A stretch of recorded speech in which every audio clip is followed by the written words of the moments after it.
We are being told that it's preparing the Facebook Live, yet this screen says we're already live. I have no clue what to do when that happens. So I'm just going to babble a little bit and see. Hello, Berks County. Hello, Facebook. Very good. So real quick, welcome everybody. This is Scot Case. Welcome to yet another fun, exciting, happy Earth Day festivity event. This is the official serious business discussion about Earth Day. So this is the Earth Day Lunch and Learn.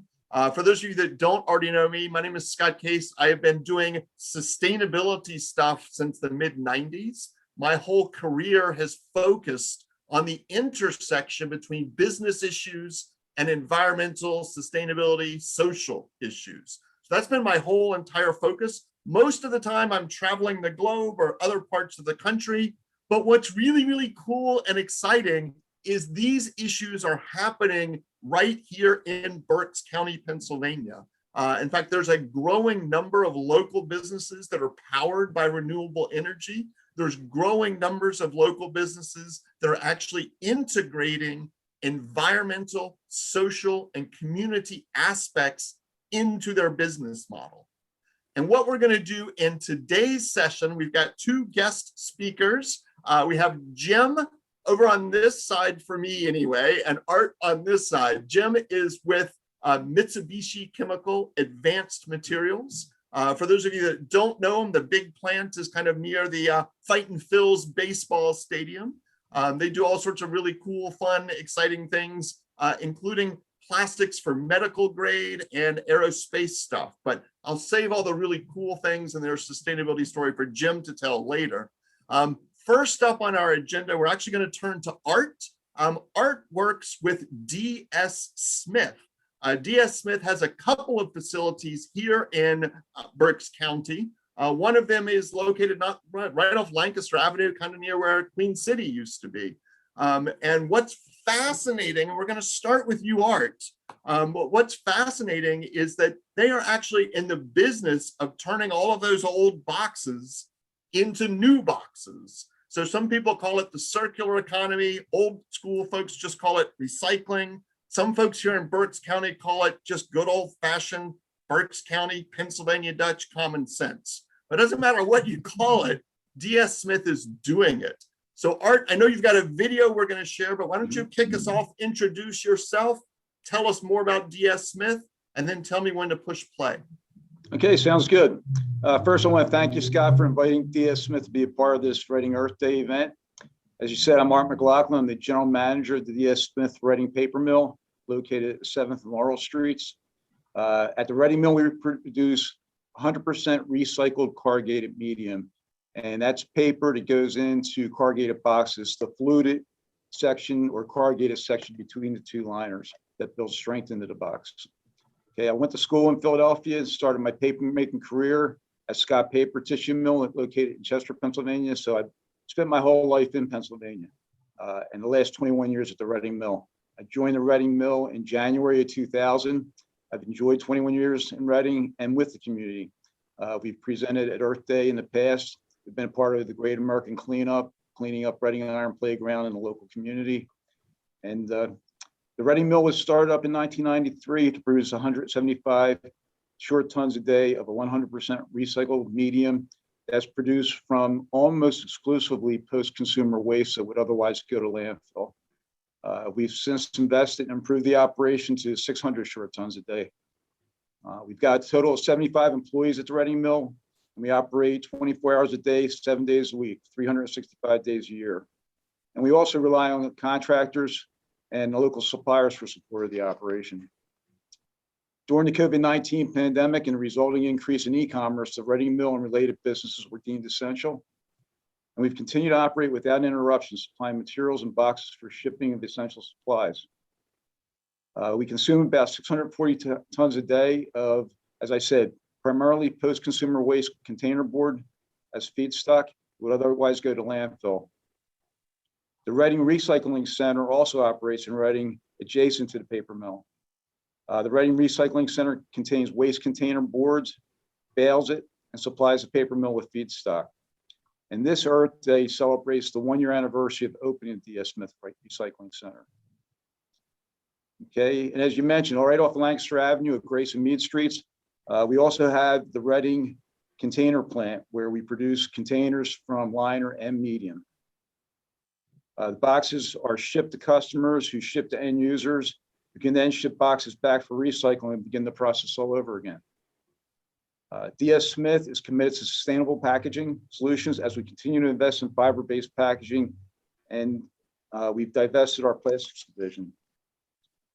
And our internal communications group has done a very nice job of putting together a video of how sustainable packaging is produced right here in Reading, Pennsylvania. Woohoo! All right, I love it. That sounds like the cue to push play on the video. So as I like migrate my way over there to find all the right buttons to click, button share sounds good. Thumbs up, Art, can you see it on your screen now? I do. Wonderful. And I just want to give a shout out to the DS Smith marketing team. The Earth Day team was like, you know what would be nice is if someone just like took their cell phone and like showed us what's going on inside the local Reading facility. And that's all we asked. And they produced some kind of Hollywood blockbuster production. So here we go, pressing play. You hear the sounds? At DS Smith, we're redefining packaging for a changing world and leading the charge to create a circular economy model, which is based on 3 simple ideas: design out waste and pollution, keep products and materials in use, and regenerate natural systems. A circular economy model is a natural solution to stem the flood of unrecyclable materials into our environment, which reduces waste to landfills and pollution of our water systems locally and across the globe. DS Smith has been a leader in sustainable packaging and recycling in Europe for decades. So much so that our recycling division is called our supply engine. Very, very cool. Art, thank you for sharing that. A quick shout out to Rod Whisner, who I think was one of the geniuses behind that video. Personally, Art, I don't know how many of the people in the video you knew, but I picked out 5 people in the video that I know. Really? So I was like, oh, that's awesome. So well done. A very, very local story. And I'm not sure how this is happening. Bethany, help me out here, but I'm getting questions. So I am assuming those questions come from you or others. So, oops. All right. Perfect. So one of the questions that's bounced in, Art, and then I do want to make sure we bring Jim into this conversation and have a broader conversation about sustainability in the city. But one of the questions was, what happens to the boxes they put in their blue bins in their curb outside their house? Is that part of the raw materials that you're using here locally to make new boxes? Probably typically not, unless it goes to a processor first, because we do document destruction for the city, for the police department, for the county. We deal with brokers who collect. We deal with ourselves with the DS Smith Recycling Group. So typically we won't deal on the scale where we take the material from the street, but we deal with somebody that takes it off the street. And I just have a question. I have one question about the video, whether or not you could see everything, because of my screen, I couldn't see it. Jim, could you see the video? Saw it at the beginning and then it went off screen. Oh, no. I was.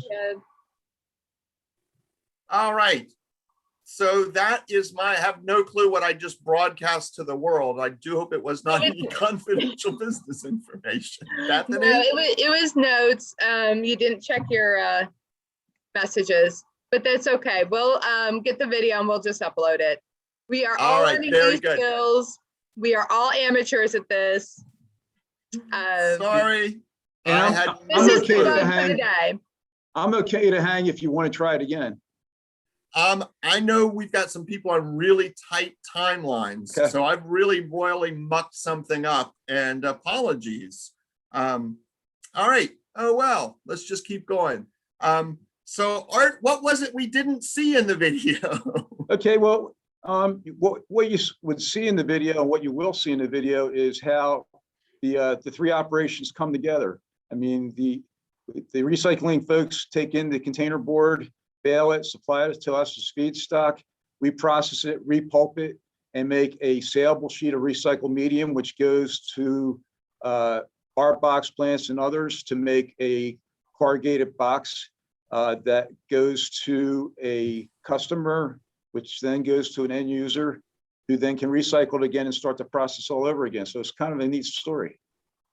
Very cool. Thank you. Thank you.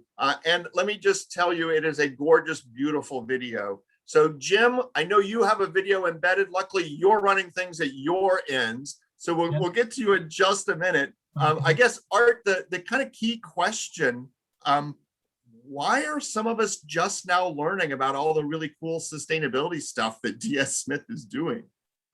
Well, we've actually been talking about it for years. I was part of the United Neighborhood Organization on South 7th Street. I was co-president for several years.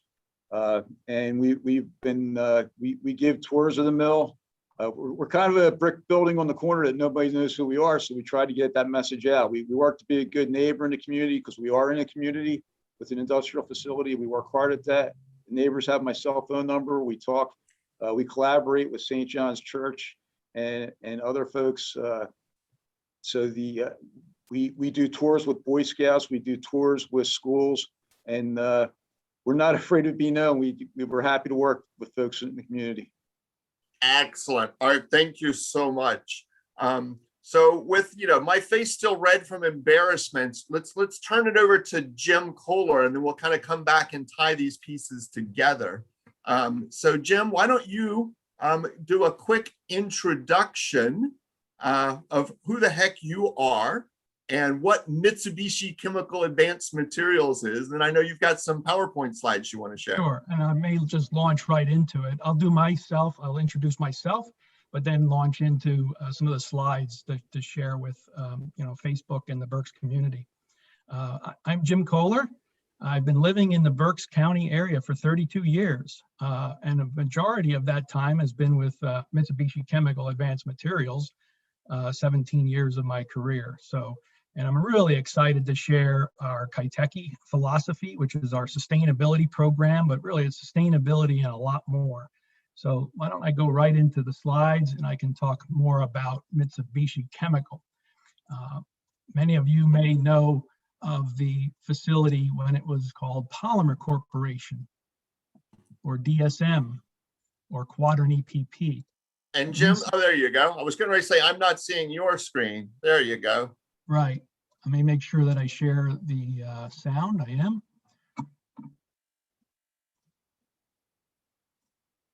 So who are we? And Jim, I'm hearing video. I'm hearing music in the background. You are. Interesting.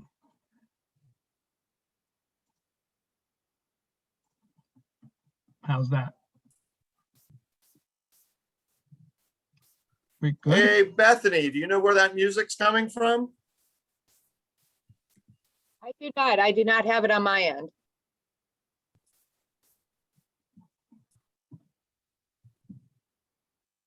Okay, Jim, go. It's apparently just on my end. Okay. So again, we view ourselves as a leading global manufacturer of high-performance thermoplastics, but also now composite materials. And we're a global company with 31 manufacturing sites around the world. But really cool for Reading, we're about to celebrate our 75th year in the Northmont area, 75 years in Berks County. Reading site is the North America headquarters. We have 250 people at the facility, and the North America headquarters includes 11 facilities right now in the Americas under our business unit of the advanced materials. And I was just starting to talk about what you may have known us in the past. So we were Polymer Corporation way up until 1989, when a big Dutch chemical facility company had acquired us in '89. In 2001, that's when Quadrant was our company's name. And then more recently, in 2013, Mitsubishi Chemical Company. And we were given our official name of Mitsubishi Chemical Advanced Materials in 2019. The Mitsubishi company brings just a lot of good resources for research and development, a good safety program and philosophy, and this Kaiteki philosophy as well, which they had developed back in 2010 time period. And the Mitsubishi Chemical Advanced Materials adopted and started tracking our sustainability metrics in 2015. And it's just a very exciting kind of program to be proud of, and I'm honored to be part of the Mitsubishi site. Sorry, it's going backwards here. So I mentioned 31 manufacturing facilities. We're in 21 countries, and we're up to 8 research and development labs. So trying to develop the right products for the consumer for good quality of life. And that's part of the Kaiteki principles. We have 3 recycling centers globally right now, and some of them have developed their own technologies because these plastics are typically post-industrial, advanced engineering type plastics. So we have to have the right technology so that it does not end up in the landfill after the product has ended its life, or after the industry has noticed it was second quality. So we've developed these technologies and recycle it back into other products. One of the products, for example, is the lining of big dump truck beds with a very smooth plastic, and that just aids in the cement and stone industry to help the material flow. Globally, we have 2,800 people in the Mitsubishi Chemical Advanced Materials family, but we're part of a 72,000 person parent company. And I highlight just a few products: the implantable knees and hips, which many of you may have or know grandparents or parents that have had their knee replacements. So we make those in our Fort Wayne facility. And then here's a food industry where they're making dough, and you can see our plastics are on the rollers. So Kaiteki, what is it? It's a sustainability concept with the well-being of people, society, and the planet Earth. Just a really cool concept, like I say. Kaiteki is actually a Japanese word meaning comfort, but we've adopted it and made it part of our brand. I'd like to show you a brief video about our vision for the future. And like I say, Kaiteki's been around for approximately 12 years, but it's ever changing. And right now we're in the Kaiteki Vision 30, kind of really transformational type change, where we're procuring or installing renewable energy at our sites, significant reduction in water consumptions, and also looking at our waste. So here's a fun video showing our vision and how Kaiteki contributes.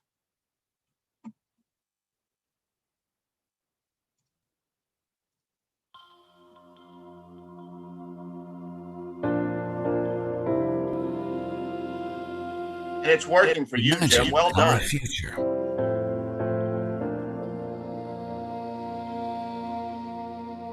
How do we get there to a sustainable future?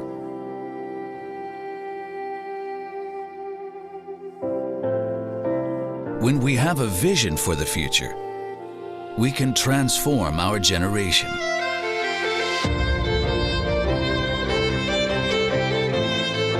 Imagine the future. Change for tomorrow.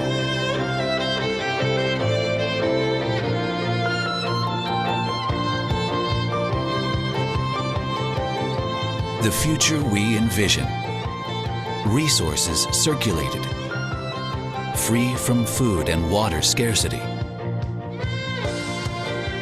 Lives enriched by a smarter digital society. Society nurtured, bringing us healthy and vibrant lives.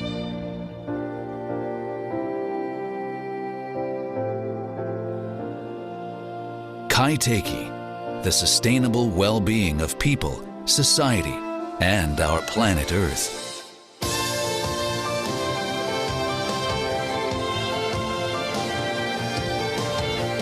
For our future, we'll bring solutions for tomorrow.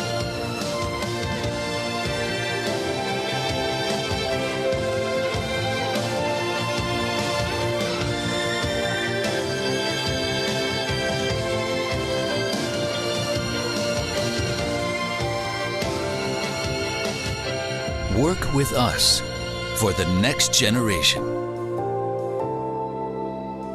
With passion and infinite innovations. We are the solution provider for a high-techy future. We are Mitsubishi Chemical Holdings Group. Very cool. Thank you, Jim. When did you first get involved with Kaiteki? 2015, and I never told you what I do. I was originally the production manager for the Reading site, and I had the opportunity to get into this Kaiteki philosophy. So our global director approached and trained all the sites, and I was assigned as the North American coordinator, 2015 time period. So the first steps were trying to understand the philosophy and then teach others. And what we first did was defined some key measures. So we have 21 metrics globally that we are tracking and trending and setting targets for. So for example, here in Reading, water consumption for cooling our equipment, how can we reduce that water? So first you have to measure it, and then you take a look at your trends. We installed extra meters to identify where the high consumers were, address those simple maintenance type items, and now investing in new technology to be able to reduce the water even further. So that was a long answer to your question. I've been involved for about 6 years. Very cool. And I know you've got some other Kaiteki connection slides. You want to share what else is there? Sure. So Kaiteki, again, can be broken down into sustainability, health, and comfort. And that's where we have all these measures. And I spend a lot of my time working with the facilities, but also globally. Again, do we have the right measures? Where are the opportunities? So one of them in sustainability, I just mentioned, and it highlights that the average person consumes 32 gallons of fresh water per day. You know, how can we apply that and try to reduce our own impact, but then also the impact at our facilities? And that's the thought of do our part and think Kaiteki. Do you see the connection? The next slide, this is that knee implantable one.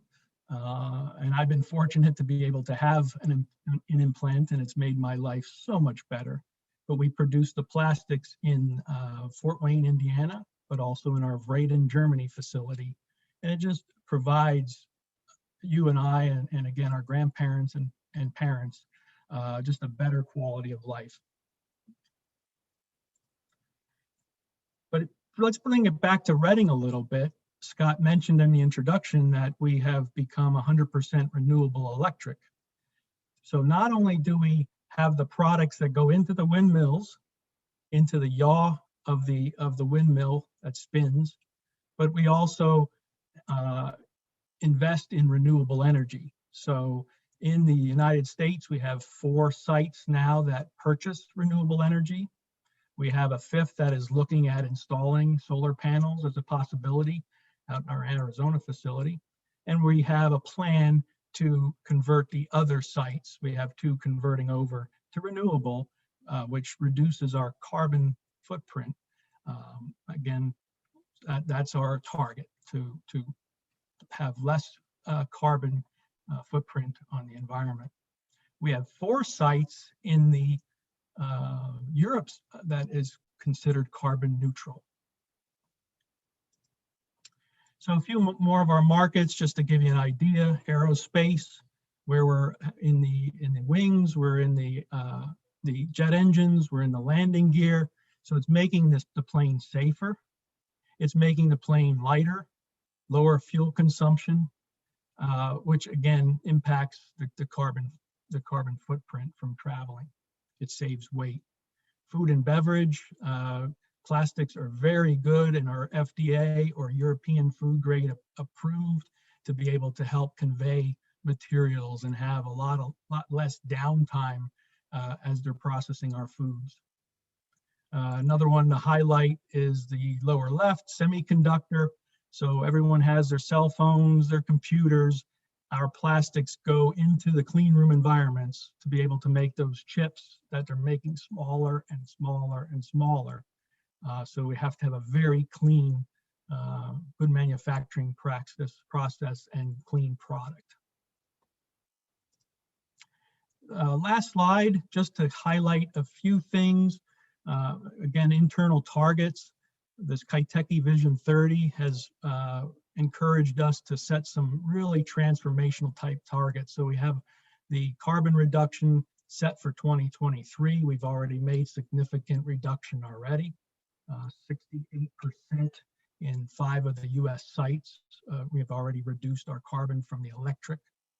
And the Scranton facility has developed new technology along with the Fort Wayne facility that converts some high natural gas consumption over to electric. So again, now we're purchasing renewable electric energy, and we're eliminating the need for natural gas with our technologies. And that in itself has reduced us 20% in the last 2 years on those 5 US sites for the natural gas consumption. Very cool, Jim. We're developing products that improve the quality of life. I talked a lot about the medical, but promoting the circular economy, very similar to what DS Smith is encouraging there. Buying back from our customers and looking at some of the end use applications and how can we get that back into a good product that is usable in the society.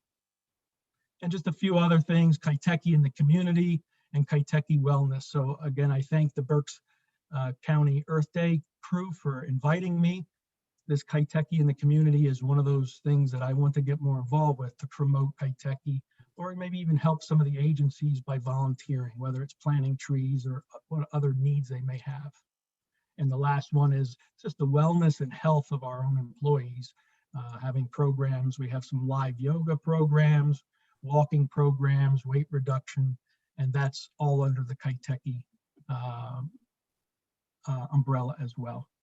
Very cool, Jim. So let's see if Art is still online. If you'll stop sharing your screen, if Art is still there, thank you very much. So let's see if I can remove this spotlight from Jim. Oh, what a wonderful day this has been technology-wise. Now I'm spotlighted. Are you still spotlighted? Now I am spotlighted in my screen. Oh. All right. It's not like I haven't been using Zoom for about 6 years and now I can't get it to work today. So it's just one of those days, folks. Forgive me. In any event, Bethany, if you can control things and make everybody be on the screen, that would be helpful. I'm giving up on technology. I'm going to be a Luddite. In any event, Art and Jim, I'm just kind of fascinated. You're both not exactly, 20-year-olds. I am fascinated to kind of hear your perspective on how the business community has evolved over the years on sustainability kinds of issues. So what kind of changes have you seen in the business world around these kinds of issues? And Art, why don't we hear from you first, then Jim? Okay, so I've worked for publicly held companies. I've worked for privately held businesses, and initially worked for Scott Paper. Sustainability wasn't much of an issue back in the 80s and the 90s. And I went to work for a family business, which was called United Course Tech in 2000.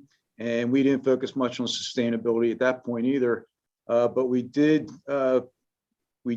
start, as we got into the late 2008, 2019 timeframe, become more aware of what we should be doing. Okay. And then in 2017, we were acquired by a publicly traded business called DS Smith, who trades on the the London Stock Exchange is in the FTSE 100, and that is part of who we are now. It's a necessary part of business. It's something we've embraced, and it's something we're driving forward.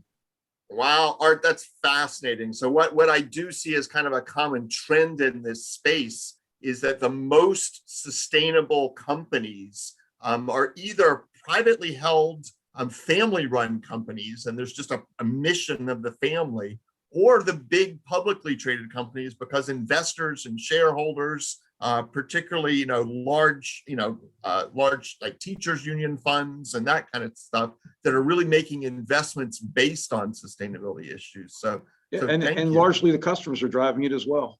Yeah, absolutely. I'm sure your customers, because I know I'm looking for recycled content boxes and packaging. And I know your customers, some of the big brands, the big retailers are too. So Jim, how about you? You've been in this space for a while. How have you seen sustainability kind of evolve and change in the business world? Sure. I've worked for chemical companies, and then, like I said, the 17 years with Mitsubishi Chemical Advanced Materials. I think there was always an element of sustainability. There was always the need to recycle special things like cardboard. Our plastics we'd often recycle. There were environmental compliance, but also trying to improve environmental, and always with safety. But Mitsubishi Chemical Holding Company has been a visionary that they developed and wrote this book in 2010. They saw that it was a need for businesses to become more sustainable. They saw the resource depletion and possibly even the climate change back in the 2010 time period. And as I got involved with it, more and more customers are expecting it of us. Our own employees are expecting it of us.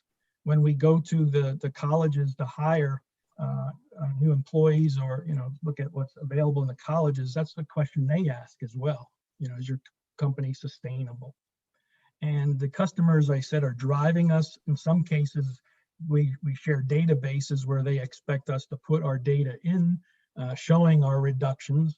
They score us highly if we are making significant improvements. So it's all coming together right at the right time, but I'm happy that a company like Mitsubishi was visionary to be able to help us along to make it more formal and now transformational, I'll say. Very cool. So I want to get like a quick personal question, and I'll start and I'll share my story so you have some sense of the background of this. I'm always fascinated with at what point did kind of the light bulb go off that there was a connection between the business and the broader environmental, social, community impacts.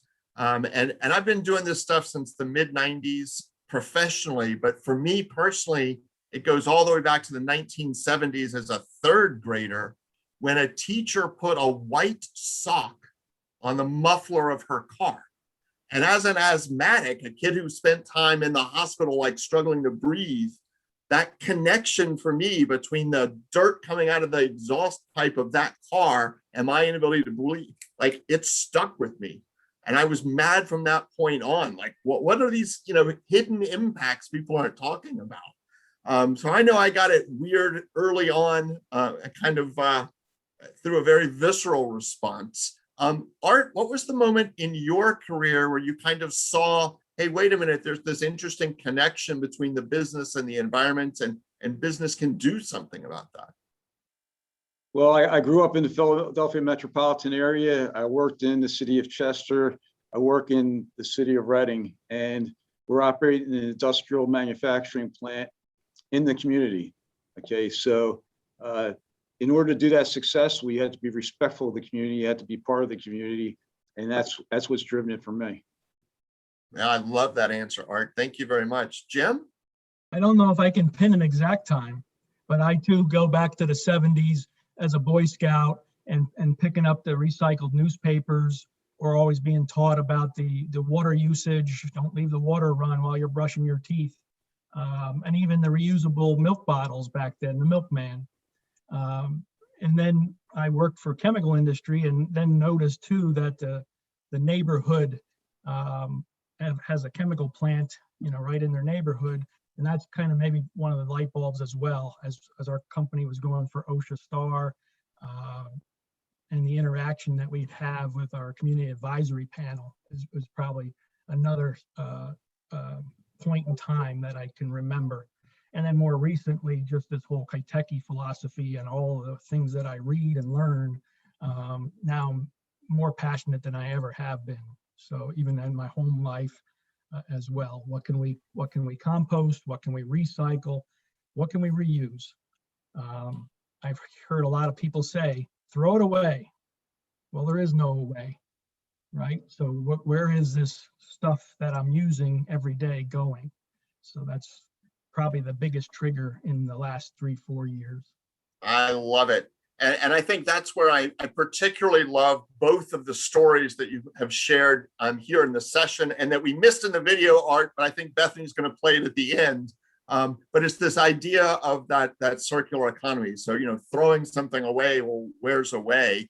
So finding a way to kind of connect what was waste back into input, which people like Bill McDonough decades ago kind of said, that's how Mother Nature works. There is no such thing as waste in nature. Something just becomes nutrients for something else. So what I want to do is just kind of quickly wrap up. I mean, I've been playing in these spaces for a very, very long time. I got into this space. I tell everybody, I got in as a tree hugging hippie freak, and gosh darn it, business was out to kill me. That was not, let me tell you, the early days of consulting in this space, a little rough when you go into a company saying you're trying to kill me. What I've found over the years is people like the two of you that actually are very, very much part of these conversations. You're part of the neighborhood. You care about these things just as deeply as I do. And what I love is when the business community actually is able to kind of clarify what it is they're doing and how they go about doing it in a way that actually creates jobs, in a way that protects the environment, and in a way that does good things for everyone. Bethany has given me a warning here that we apparently have 2 questions in the Facebook Live. So she has filtered out all the people that are just laughing at my ineptitude. Bethany, what are the questions? Oh, they're not laughing, Scott. And I do appreciate both of you acknowledging that we are working in our communities. We're literally right next door. And also that there is no way. As somebody who gets to educate on solid waste, sometimes I'll ask people to show me on a map, where is the way? Show me. So anyway, our first question is, there seems to be a conflict between short-term profitability and long-term sustainability. Why the short view in business, and how to persuade businesses to take the long view? Very good question. I mean, I can speak about our philosophy again. It includes profits, sustainability, and technology. And just the transformation I've seen over the 10 years where profits are not the only decision. We need to reduce the cost or have profits to stay in business. I mean, that's a fact, but it's not taking the top priority in the Mitsubishi Chemical company. So that's where it's nice to have this philosophy and the managers embracing that. So that's the advice I would give to other companies, is don't always just look at the short term. However, you do need to stay in business, but then adopt things like sustainability and the right technologies to go forward. Thank you. Art? Yeah, I would agree with that. I mean, you had to maintain profitability while balancing everything else in the universe. Yeah. So it's the jobs, it's the profitability, it's satisfying yourself, satisfying the community, satisfying your customers. It's striking the right balance. And short term won't work because everything changes. So you have to be in for the long term. Very cool. And I'll jump in too, just on that kind of, in my experience consulting with large companies, there's an awful lot of thought that goes into these things. The simplistic views that I had in the early days of my consulting world of it's just short-term thinking actually really isn't there. And kind of on a personal level, I see it with young folks like, well, why don't you just quit your job and go to college? Well, I can't quit my job and go to college because I need the money. right? Well, this is the issue businesses face all the time, right? So, well, what? Just invest in yourself, quit your job and go to college. Well, I need to eat, and I also don't have money to pay for college. So when you kind of take that mentality, that attitude, that actually is how companies think about these issues as well. Bethany, what was the other question that was bouncing in? The other question is concerning energy consumption. So how does energy consumption relate to your productivity? Does more production equal more energy use? Or are you able to produce more with less energy? And if we really want to spend another 3 hours on the Zoom chat, how? Very cool. I'm going to pick on Jim first because, and Jim, when I'm going to expand it to not just energy, but water too. Sure. Yeah, exactly. It's water, it's the electric, it's the maybe natural gas that powers our facilities. So sometimes, yes, if more volume means more energy, but we have to look at kind of the holistic, the whole process. So maybe it's more energy efficient motors. We're installing LED lighting. We've had 20% in the Reading facility for a while. We had 10% in our Pittsburgh facility, but now we've made an initiative to go 100%. So we're reducing the energy at the same time that our volume is going up. But it's also the same with water. So where once it was okay to allow high consumption of water, let's see how we can become more energy efficient and water efficient using the right technologies. Art? Yeah, and many of the same answers. I mean, energy efficient motors, LED lighting, we've done that. We're looking at water cleaning technology. We recycle everything. We recycle fiber, we recycle water, we recycle wood, we recycle plastics, we recycle lubricants, we recycle metals, glass. And from an energy standpoint, our process is energy intensive. I mean, we take 99% water and 1% fiber and turn it into 90% fiber and 10% water. And that takes fossil fuel, that takes electricity for the process. But it doesn't necessarily take more electricity and natural gas to make more paper. It's just a matter of how you do it. And so we're focused on energy from both a stewardship standpoint and a cost standpoint. It costs lots of money, right? Sure. So there's a number of pressures that drive that. But that's part of our sustainability mandate through our corporate governance is to become more energy efficient. Very cool. Thank you. So Bethany, I know we're going to try and save 5 minutes here at the end to share that DS Smith video. Are you able to play that at this point? Or are you hoping I'm going to try and do that again? No, let's not do that. Do I have the video? Oops, you do have it in a link. Oh, was your plan, Bethany, just to add it to the thing afterwards? I can do one of two things. I would like it separately so that way we can have it as a separate resource. That works. And actually, Jim, if you could send me your video too, that would be awesome, because then our teachers can use it as just a short little snippet.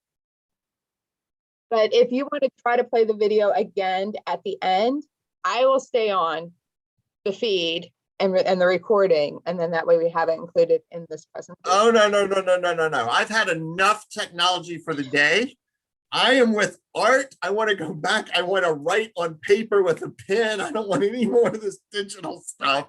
I am so looking forward to a live face-to-face Earth Day event again at some point in the future. I know both of these companies have been sponsors in the past. We are very much looking forward to a June timeframe where we might be able to be live.